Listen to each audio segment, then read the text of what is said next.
Hi everyone. Now we are going to discuss about the calculation of a future value of an annuity. And an annuity is a stream of benefit or a stream of whatever may be a cash flow, either a cash inflow or a cash outflow, either a payment or a receipt occurring at a regular intervals of time. That the same amount is either invested or withdrawn, but that occurring at a regular interval is known as an annuity. Then suppose we are for example life insurance premium, that we means each and every quarter, month or year, that we are giving a particular premium amount and how much it will goes to after 10 years or 25 years. Such calculation is known as calculating the future value of a annuity. ഒരു annuity എന്ന് പറഞ്ഞാൽ same amount ഗഡുക്കളായിട്ട് എപ്പോഴും എല്ലാ തവണയും അതിങ്ങനെ നമ്മൾ നൽകുന്നതോ അല്ലെങ്കിൽ withdraw ചെയ്യുന്നതോ ആണ് നമ്മൾ സാധാരണ ഒരു ആനുറ്റി എന്ന് പറയുന്നത്. Then the future value of an annuity is calculated by using the formula. Future value of an annuity is equal to A is the amount, that is a recurring amount, regular interval നമ്മൾ കൊടുക്കുന്ന same amount ആണ് A. The next N shows the number of period, നമ്മൾ എത്ര വർഷത്തേക്കാണ് invest ചെയ്തിരിക്കുന്നത്. For example 10 years 20 years ഇതാണ് N കൊണ്ട് കാണിക്കുന്നത്. R is equal to the interest rate, അതായത് ഈ ആനുറ്റിക്ക് നമ്മൾ എത്ര ശതമാനമാണ് അതിൻ്റെ പലിശ നിരക്ക്, അതാണ് ആർ കൊണ്ട് കാണിക്കുന്നത്. A ഇൻറ്റു 1+r⁻n-1 എന്നുള്ളതാണ് ഇതിൻ്റെ formula. Then there are two types of annuity, that is suppose the cash flow, either a cash inflow or outflow. Annuity, if it is occur at the end of each period, ഒരു പീരീഡിന് ശേഷമാണ്, അതായത് ഒരു വർഷത്തിന് ശേഷം 2 വർഷത്തിന് ശേഷം ആ വർഷം അവസാനമാണെങ്കിൽ we call it as an ordinary annuity or a deferred annuity. If the cash flow is occurring at the beginning of each period, then such annuity is called annuity due എന്ന് നമ്മൾ പറയും. അപ്പോൾ നമ്മളിവിടെ ചെയ്യുന്നത് എൻഡ് ഓഫ് ദ പീരീഡ് വരുന്ന type സാധാരണ ordinary ആനുറ്റിയുടെ കാൽക്കുലേഷനാണ് നമ്മളിപ്പോൾ ഇവിടെ പറയാൻ പോകുന്നത്. അപ്പോൾ സാധാരണ നമ്മളൊരു future value of a single amount എന്ന് പറഞ്ഞാൽ it's a one time interest ചേർക്കലാണ്. അതായത് കാരണം ഒറ്റൊരു എമൗണ്ടാണ് നമ്മൾ ഇൻവെസ്റ്റ് ചെയ്യുന്നത്. അപ്പോൾ ഓരോ വർഷവും പിന്നെ ഇൻട്രസ്റ്റ് മാത്രമേ ചേർക്കുന്നുള്ളൂ, പ്രിൻസിപ്പൽ എമൗണ്ടിൽ വ്യത്യാസമൊന്നും വരുന്നില്ല സിംഗിൾ എമൗണ്ടിൻ്റെ ഫ്യൂച്ചർ കാൽക്കുലേഷനിൽ. But in the case of annuity, each and every year the same amount is again added to the principal amount ആണ്. അപ്പോൾ ഓരോ വർഷവും നമ്മൾ ആ ഇൻട്രസ്റ്റ് ഇൻറ്റു പ്രിൻസിപ്പൽ എന്നുള്ള രീതിയിൽ വേണം നമ്മളിതിൻ്റെ കാൽക്കുലേഷൻ ചെയ്യാൻ വേണ്ടിയിട്ട്. Just we can go to an example. Suppose we are investing or we are making a payment of rupees 1000 rupee നമ്മളൊരു പേയ്മെൻറ്റ് ചെയ്യാണ്. It's an annuity, that means the same amount is paid on each and every year ആണ്. A is equal to 1000 ആണ്. എല്ലാ വർഷവും നമ്മൾ 1000 വെച്ച് invest ചെയ്യാണ്. How much this amount will grow after 5 years, അല്ലെങ്കിൽ ഒരു 5 വർഷം പിന്നെ വർഷാവസാനം നമുക്ക് എത്ര കിട്ടും, അതായത് N shows the number of period ആണ് 5. ദെൻ നെക്സ്റ്റ് ഇവിടെ 10% ആണ് ഇവിടുത്തെ ഇൻട്രസ്റ്റ് റേറ്റ് എങ്കിൽ നമുക്ക് എങ്ങനെയാണ് how we can calculate the future value of an annuity. Then that is equal to future value of an annuity for N is equal to 5 years ആണ്. അപ്പോൾ നമുക്ക് എങ്ങനെയാണ് കാൽക്കുലേറ്റ് ചെയ്യുന്നതെന്ന് നോക്കാം. അതായത് നമുക്ക് ആദ്യത്തെ വർഷം നമ്മൾ 1000 നമ്മൾ ഇൻവെസ്റ്റ് ചെയ്യുകയാണ്. നെക്സ്റ്റ് രണ്ടാമത്തെ വർഷം ആകുമ്പോഴും 1000 ഇൻവെസ്റ്റ് ചെയ്യുകയാണ്. അപ്പോൾ രണ്ടാമത്തെ വർഷം ആകുമ്പോഴേക്കും ഇൻട്രസ്റ്റ് കൂടെ ചേർന്ന് വന്നിട്ടുണ്ട്. അപ്പോൾ ഇപ്പം നമ്മൾ 2000 ആയി ഇൻവെസ്റ്റ്മെൻറ്റ്. നെക്സ്റ്റ് നമ്മൾ മൂന്നാമത്തെ വർഷം ആകുമ്പോഴേക്കും അവിടെ 3000 എഗെയിൻ നമ്മൾ 1000 ഇൻവെസ്റ്റ് ചെയ്യുകയാണ്. എഗെയിൻ ഇൻട്രസ്റ്റ് അതിൻ്റെ കൂടെ ചേർന്ന് വരുവാണ്. നെക്സ്റ്റ് നാലാമത്തെ വർഷമാകുമ്പോഴും 1000 into interest rate. 5th year ആകുമ്പോഴേക്കും 1000 into interest rate. Total we will get 6105. ഇങ്ങനെയാണ് നമ്മൾ കാൽക്കുലേറ്റ് ചെയ്യുന്നത്. ഇറ്റ്സ് എ ലെങ്തി കാൽക്കുലേഷനാണ്. ഫോർ 5 years നമ്മൾ ഇനീഷ്യൽ ഇയറിൽ ഇൻട്രസ്റ്റ് ചേർക്കുന്നില്ല. കാരണം നമ്മൾ ആ വർഷം അവസാനം, അതായത് ആ വർഷം കഴിഞ്ഞാലാണ് ശരിക്കും ഇൻട്രസ്റ്റ് ചേർന്ന് വരുന്ന രീതിയാണ് നമ്മൾ പറയുന്നത്. അപ്പോൾ first year, second year, third year, fourth year, fifth year കഴിയുമ്പോഴേക്കും നമുക്ക് 6000 രൂപ കാൽക്കുലേറ്റ് കിട്ടും. അപ്പോൾ പക്ഷെ നമുക്ക് ഒരു എക്സാമ്പിൾ നമ്മൾ 25 ഇയേഴ്സ് അല്ലെങ്കിൽ ആഫ്റ്റർ 50 ഇയേഴ്സ് എത്ര കിട്ടും എന്നൊക്കെ പറയുമ്പോൾ ഇറ്റ്സ് എ ലെങ്തി പ്രൊസീജിയർ ആയിരിക്കും. നമ്മൾ 50 ടൈംസ് നമ്മൾ സെയിം എമൗണ്ടും ചേർക്കണം, ഇൻട്രസ്റ്റും ഒക്കെ ചേർക്കണം. അപ്പോൾ അതിനാണ് നമ്മൾ ഈ നേരത്തെ പറഞ്ഞ സിമ്പിൾ ഫോർമുല നമ്മൾ യൂസ് ചെയ്യുന്നത്. Future value of an annuity is equal to A. It's a recurring amount ആണ്. വൺ ടൈം ആയിട്ട് നമുക്ക് കാൽക്കുലേഷൻ്റെ കൂടെ ചേർത്താൽ മതി. എ ഇൻറ്റു എന്നുള്ള രീതിയിൽ നമുക്ക് ആ ഫുൾ ബ്രാക്കറ്റ് മൾട്ടിപ്ലൈ ചെയ്താൽ മതി. For example, suppose we are investing 30,000 rupees for 30 years ആണ്. സപ്പോസ് ഈ ഒരു കാൽക്കുലേഷന് നമ്മൾ ഉപയോഗിക്കുന്നെങ്കിൽ നമ്മൾ 30 ടൈംസ് ഇതിനെ ചേർക്കേണ്ടി വരും. But here we are using the simplified formula. R is equal to 11% ആണ്, അതായത് ഇൻട്രസ്റ്റ് റേറ്റ് 11% ആണ്. അങ്ങനെയാണെങ്കിൽ നമുക്ക് ഈ ഒരു ഫോർമുലയിൽ ഇട്ടിട്ട് നമുക്ക് കാൽക്കുലേറ്റ് ചെയ്യാം. 30,000 മൾട്ടിപ്ലൈഡ് ബൈ 1 പ്ലസ് R ആണ്. 1 plus 0.11 1.11 raise to 30, that is the number of years ആണ്. 30 മൈനസ് 1 ഹോൾ ഡിവൈഡഡ് ബൈ 0.11 എന്നുള്ള ഈ ഒരു ഫോർമുല നമ്മൾ ഉപയോഗിച്ചിട്ട് കാൽക്കുലേറ്റ് ചെയ്യാം. Then we will receive 59,70,600 rupees നമുക്ക് എന്താണ് 30 വർഷത്തിന് ശേഷം നമുക്ക് 30,000 രൂപ നമ്മൾ ഓരോ വർഷവും നമ്മൾ ആനുറ്റി ആയിട്ട് ഇൻവെസ്റ്റ് ചെയ്യുമ്പോൾ നമുക്ക് ഇത്രയും ഫ്യൂച്ചർ വാല്യൂ നമുക്ക് കിട്ടുന്നർത്ഥം. ഈ ബ്രാക്കറ്റിൽ വരുന്ന ഫാക്ടറിന് നമ്മൾ പറയുന്ന പേരാണ് future value interest factor of an annuity. It's table is readymade available. നമുക്കത് നോക്കിക്കഴിഞ്ഞാൽ നമുക്ക് വളരെ എളുപ്പത്തിൽ നമുക്ക് ഈ ഒരു ബ്രാക്കറ്റിലെ ഫിഗറും നമുക്ക് കാൽക്കുലേറ്റ് ചെയ്യാൻ വേണ്ടി പറ്റും. കാരണം നമ്മൾ 1.11 റേസ് ടു 30 ടൈംസ് നമ്മളതിനെ സ്ക്വയർ ചെയ്ത് കാണുന്നതിനേക്കാളും എളുപ്പത്തിൽ നമുക്കിതിൻ്റെ ടേബിളിൽ നിന്ന് നമുക്കിത് എളുപ്പത്തിൽ ഈ ബ്രാക്കറ്റ് ഫിഗർ നമുക്ക് ലൊക്കേറ്റ് ചെയ്യാൻ പറ്റും. അതുകൊണ്ട് നമുക്ക് ഈ ഒരു ഫിഗറിനെ നേരിട്ട് മൾട്ടിപ്ലൈ ചെയ്യാവുന്നതാണ്. ഇങ്ങനെ നമുക്ക് future value of an annuity വളരെ എളുപ്പത്തിൽ കാൽക്കുലേറ്റ് ചെയ്യാം. നെക്സ്റ്റ് നമുക്ക് present value of an annuity calculate ചെയ്യാം. It is just opposite of future value calculation of an annuity. അതായത് സെയിം എമൗണ്ട് നമ്മൾ വിഡ്രോ ചെയ്യുന്ന ഒരു കേസാണെങ്കിൽ, മനസ്സിലായില്ലേ? സപ്പോസ് നമ്മൾ ഒരു സെയിം എമൗണ്ട് എല്ലാ വർഷവും നമ്മൾ വിഡ്രോ ചെയ്യുകയാണ്. അങ്ങനെയാണെങ്കിൽ നമുക്ക് ആ വിഡ്രോ ചെയ്യുന്ന ഒരു എമൗണ്ട് സപ്പോസ് ഫോർ 10 ഇയേഴ്സാണ് നമ്മളത് വിഡ്രോ ചെയ്യുന്നതെങ്കിൽ ആ ഒരു ഹോൾ സം എമൗണ്ടിൻ്റെ ഇപ്പോഴത്തെ കറണ്ട് പ്രസൻറ്റ് വാല്യൂ എന്തായിരിക്കും എന്നുള്ള രീതിയിലാണ് നമ്മൾ ഇതിൻ്റെ കാൽക്കുലേഷൻ ചെയ്യുന്നത്.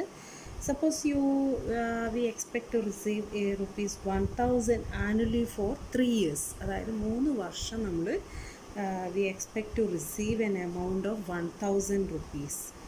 Then each receipt occurring at the end of the year ആണ്. അതായത് ഓർഡിനറി ടൈപ്പ് ആയിട്ടുള്ളൊരു ആനുറ്റി ആണ്. What will be the present value of this stream of benefit if the discount rate is 10%? അതായത് 10% ഇൻട്രസ്റ്റോട് കൂടെ 3 വർഷം നിങ്ങൾക്ക് എപ്പോഴും 1000 രൂപ വെച്ചിട്ട് കിട്ടുവാണെങ്കിൽ അതിൻ്റെ ഇന്നത്തെ പ്രസൻറ്റ് വാല്യൂ, അതിൻ്റെ ഇന്നത്തെ മൂല്യം എത്രയാണ് എന്നുള്ള കാൽക്കുലേഷനാണ് നമ്മളിവിടെ ചെയ്യാൻ പോകുന്നത്.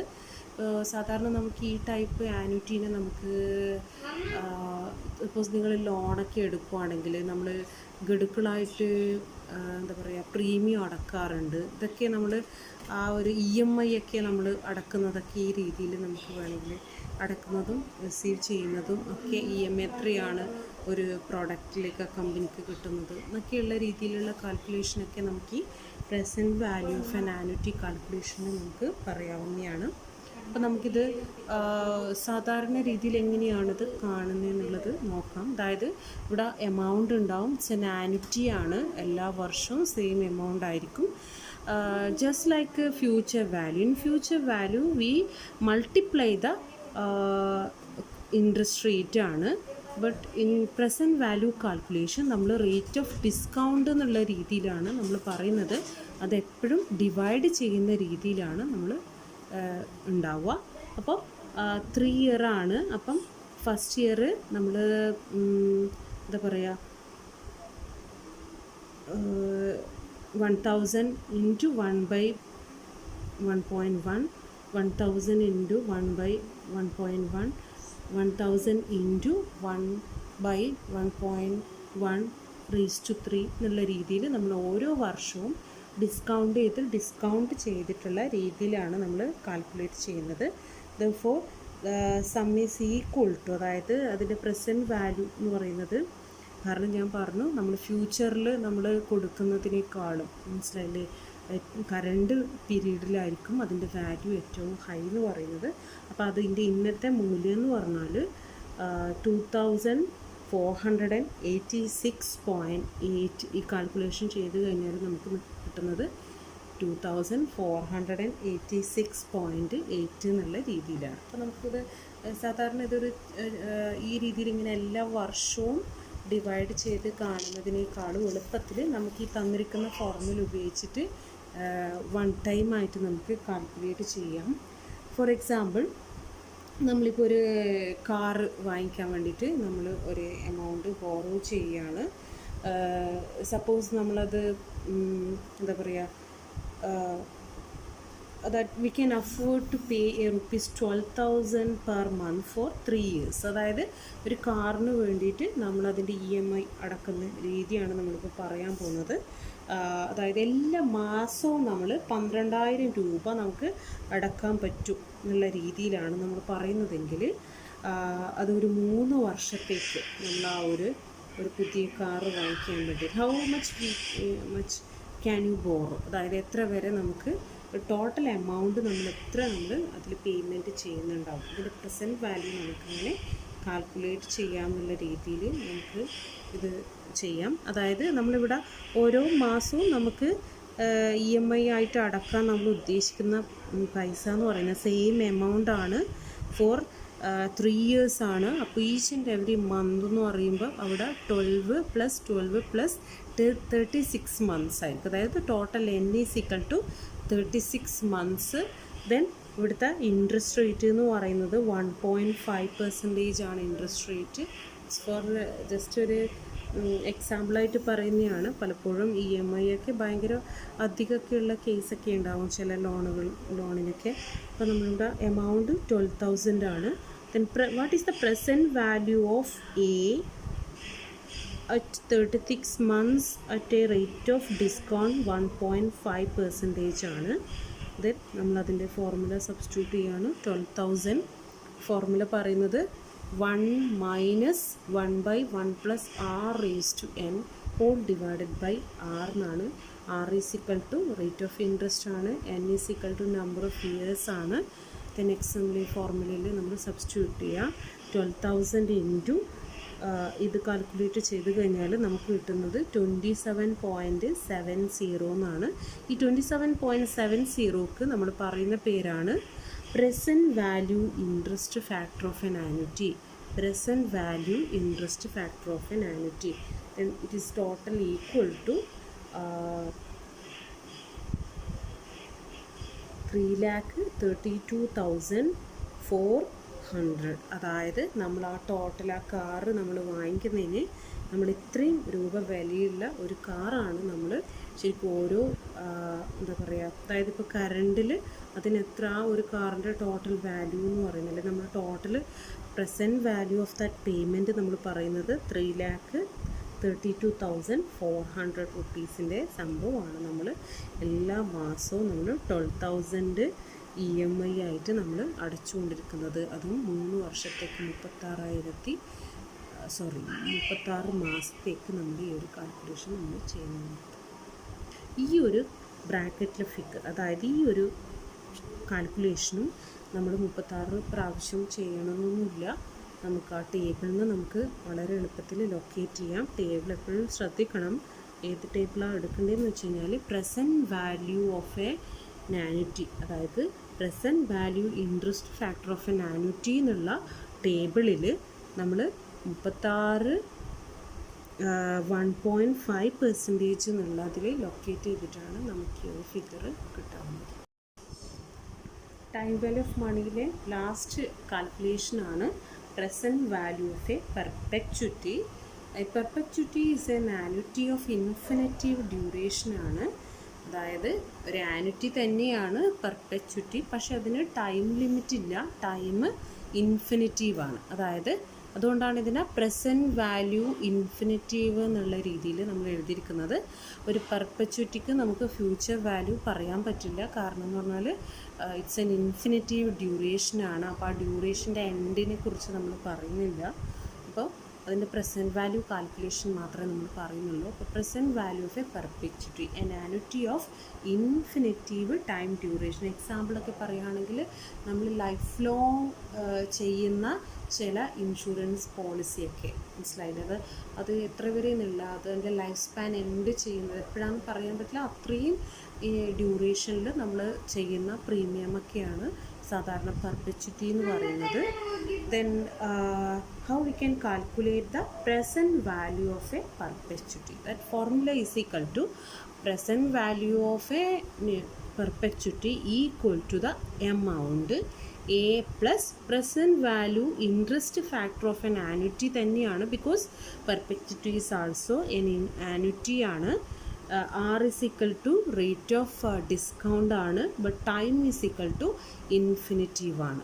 Then ഇനി ഷോർട്ടസ്റ്റ് ഫോമിൽ നമുക്ക് കിട്ടുന്നത് ഇതിൻ്റെ ആൻസർ A×1/R എന്ന് പറയാം. That R is equal to discount rate ആണ്. അതായത് എമൗണ്ടിന് ഡിസ്കൗണ്ട് റേറ്റ് കൊണ്ട് ഡിവൈഡ് ചെയ്തിട്ടാണ് present value of a perpetuity നമ്മൾ കാൽക്കുലേറ്റ് ചെയ്യുന്നത്. For example, present value of a perpetuity of 10,000 if the interest rate അല്ലെങ്കിൽ discount rate is equal to 10%.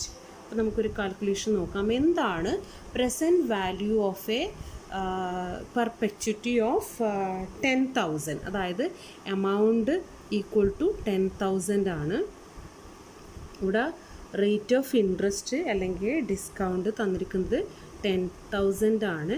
എന്താണ് present value of the പെർപെച്വിറ്റി? ഇതാണ് നമ്മുടെ ക്വസ്റ്റ്യൻ. അപ്പോൾ വളരെ എളുപ്പത്തിൽ നമുക്കിത് ചെയ്യാൻ വേണ്ടി പറ്റും, കാരണം this present value of this perpetuity is equal to 10,000 divided by 10% ആണ്.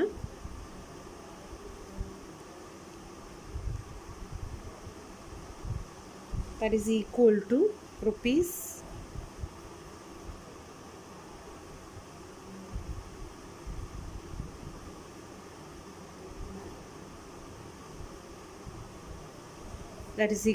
1 lakh നമുക്ക് പറയാൻ പറ്റും. അതായത് നമ്മുടെ ഒരു ഇൻഫിനിറ്റീവ് ഡ്യൂറേഷനിൽ നമ്മൾ 10% ഡിസ്കൗണ്ടോടുകൂടി നമ്മൾ ഒരു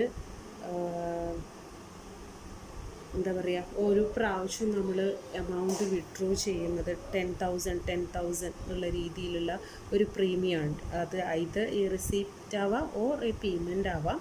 അത് നമ്മൾ 10,000 ആനുവലി ഇൻഫിനിറ്റീവ് ഡ്യൂറേഷനിൽ 10% ചെയ്യുമ്പോൾ അതിൻ്റെ പ്രസൻറ്റ് വാല്യൂ എന്ന് പറയുന്നത് ശരിക്കും 1 lakh rupee ആണ് എന്നുള്ള രീതിയിൽ നമുക്ക് കൺക്ലൂഡ് ചെയ്യാം.